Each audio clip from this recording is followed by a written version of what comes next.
si moo di visite officielle bi nga xam se ne premier ministre am na ko fële ca Ouagadougou ci invitation homologam bii di Rim Talba Jean-Emmanuel Ouedraogo moo ko invité foofu noonu mu nekk visite de travail aussi mais visite d'amitié mu war fa amal li nga xam se moo di benn musée la boo xam se moom lañ tuddee Thomas Sankara te Thomas Sankara ku ne xam na ne bon référence la ci fi nga xam se moo di Afrique fii bañ na ko sax premier ministre mu ngi fay affirmer tamit li nga xam moo di soutien wu Sénégal jëmale ko ci Burkina Faso ci wàllu xeex terrorisme.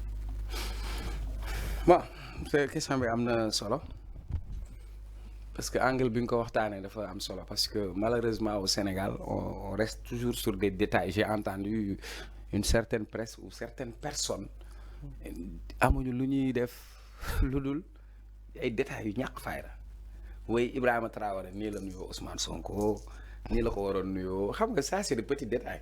Exactement. D'autres même sont allés à dire ouais qu'est-ce que le Burkina peut apporter au Sénégal mais parce que ñàkk xam-xam wala ñàkk a xam diplomatie enjeu géopolitique ak fi àdduna bi toll ñàkk koo xam moo tax nit di poser ces questions aussi bêtes di wax ni nii la ñu nuyoowee alors que Thomas Sankara nous sommes tous des Thomas Sankara on a assassiné Thomas Sankara mais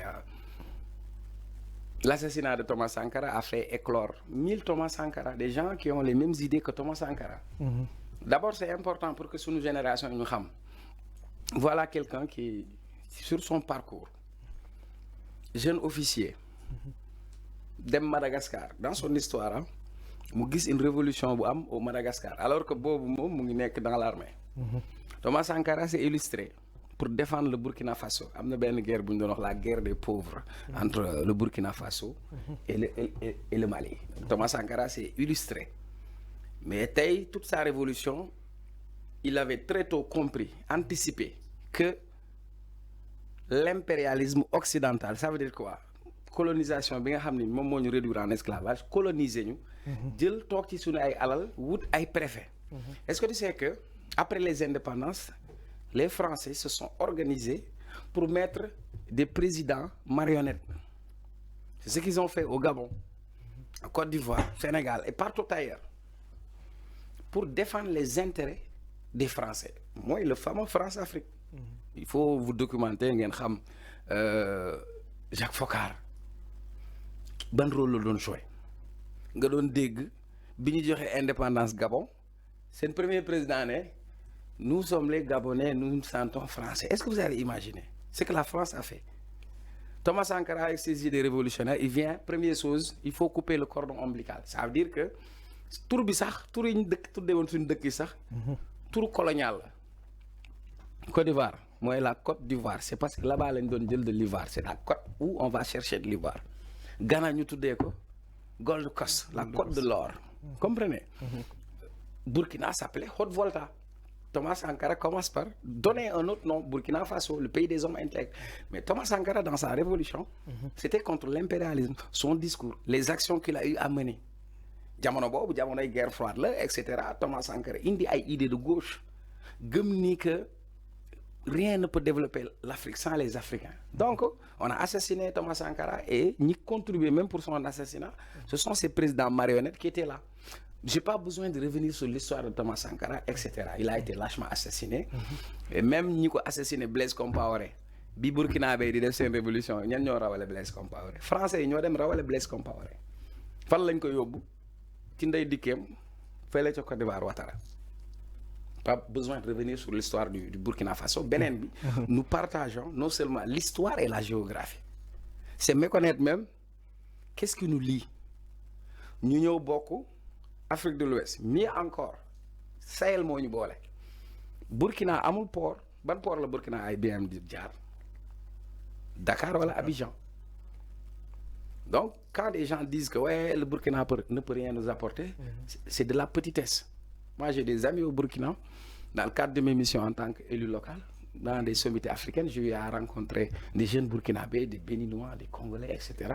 Mais est-ce que tu sais, quand lañ ma doon laaj Sonko 2022, je suis allé en mission Brazzaville. Non, Cameroun. J'ai un ami burkinabé. Djibril Bamago, il fait partie des jeunes qui ont des mouvements au Burkina qui soutiennent le président Ibrahima Traoré. Parce que Bini Indi AIS, on en a beaucoup échangé. Et je sais que la visite de Sonko, ça lui a fait énormément plaisir. Parce que tout simplement, ñoom bi Sonko di nekk ci opposition, il s'interrogeait sur le Sénégal. Parce que le Sénégal, exemple la ci ñoom.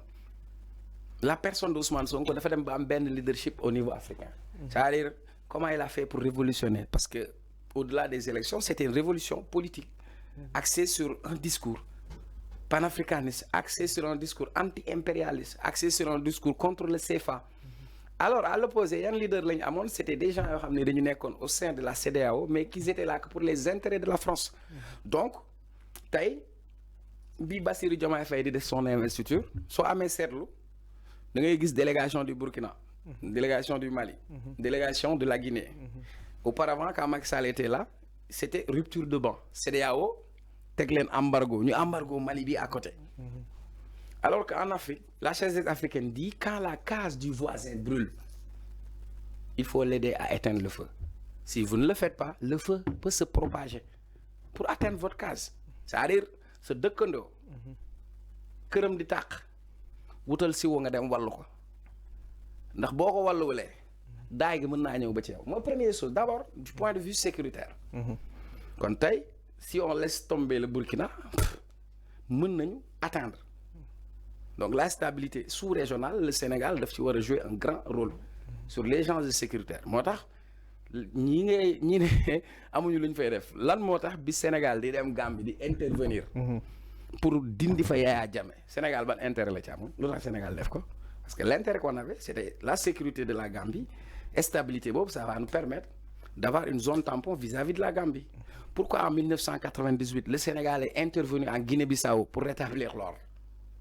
Lu tax parce que dañu am benn rôle bu ñu war a incarner war ko jouer.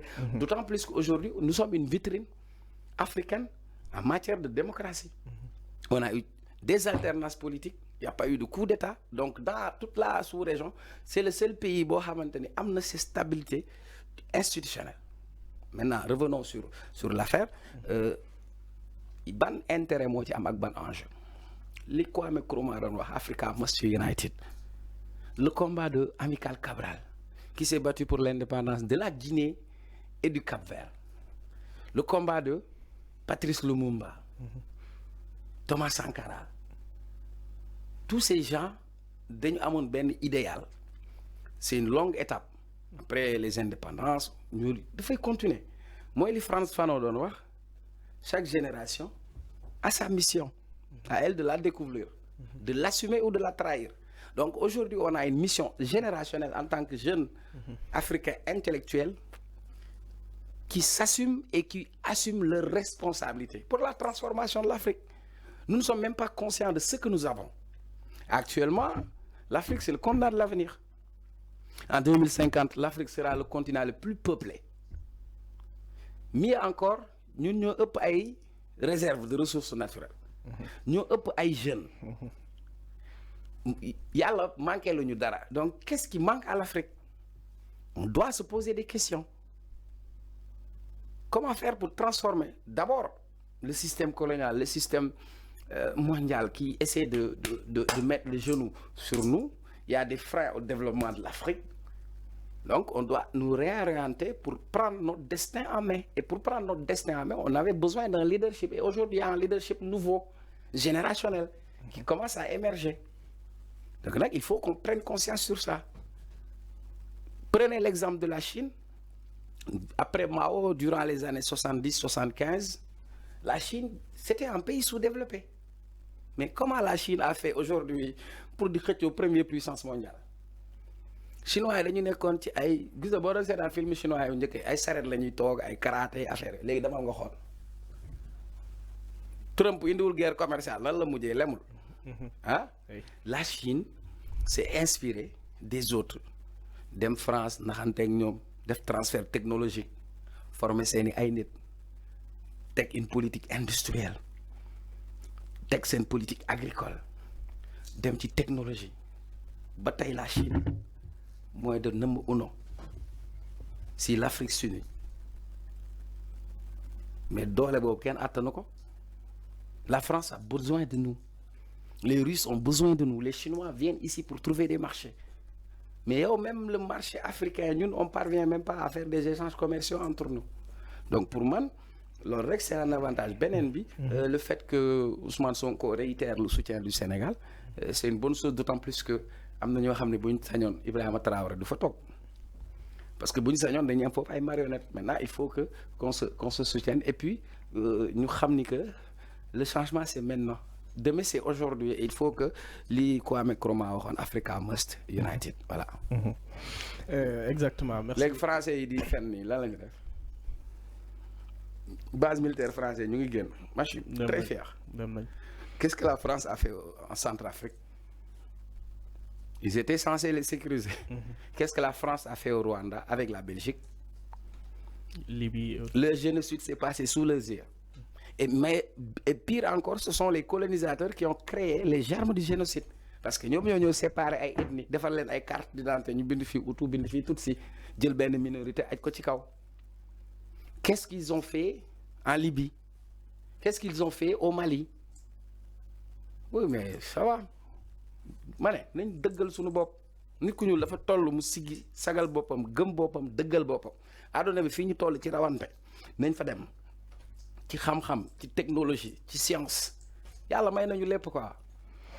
Exactement parce que li ñu manqué won rek moy njit yu mot njit té am ful et quand il y a la légitimité populaire que les populations aujourd'hui ont compris que li ñu mom ben nit momu ko. Moi, je ne parle pas pour Sonko ou Sambata Ndiaye. Est-ce que tu sais que moi, c'est Amical Cabral que j'adore. Moi, c'est des Kwame Nkrumah, des Thomas Sankara, hein? Gamal Abdel Nasser. On a eu de grands hommes en Afrique. Quel a été leur sort? On les a tous éliminés parce que tout simplement, ils ne faisaient pas l'affaire du système colonial. Mais aujourd'hui, la donne, elle a changé. Demain, dans les universités, les meilleurs, ce sont des Africains. Parfois, on se pose la question, comment on a fait nous pour retarder Bobo Herbie? Maintenant, l'heure de l'Afrique a sonné. Et un nouveau leadership. Voilà. Quand Sankara, quand il parlait de l'impérialisme, Sankara, il avait une phrase. Il faut que nous consommons ce que nous produisons et que nous produisons ce que nous consommons. Comme nous job, mais même complexe Bob. J'ai vu une vidéo où un Burkinabé avait porté Jean Levis, marque américaine. Sankara lui dit, linga solni, industrie américaine là quoi. Alors que chez nous, on peut produire millions de si nous le joguons. Vous comprenez? Le coton là, il faut l'enquête. En Afrique, Burkina moi produire coton, Sénégal moi produire coton. Nous avons un kilo prix faible, nous avons Europe manufacturer ko, défarat ko, indi ñu ko jaay ñu ko njëgi cher. Le café qu'on boit là, kan mo koy défar? Côte d'Ivoire. Déedéet dañ koy bayé Côte d'Ivoire mu dem en Europe ñom ñu def ci plus-value. Mais légui ñom buñ koy transformer créer nañ emploi, créer nañ ci de la richesse après ñu indi waat ñuko. Chocolat, ñu né la da ngay dem Genève, le chocolat noir, machin. Le cacao, il vient d'où? Il vient d'Afrique. On l'amène ça là-bas, on transforme, on fait une plus-value, on ramène ça, les Africains le consomment. Mieux encore, le phosphate du Sénégal là, usine phosphate, ICS, Indien, le phosphate du Sénégal, Indien, ñoo jënd ICS di transformer suñu phosphate def ko engrais yóbbu ko seen dëkk di ci bay. Il y a un problème. Maintenant, il faut qu'on change de paradigme. Et c'est l'heure à sonner. Moi, les gars en anglais, it's high time, it's high time, it's high time. It's high time. Yeah. Il faut que nous ayons des leaders qui ont des responsabilités pour nous transformer.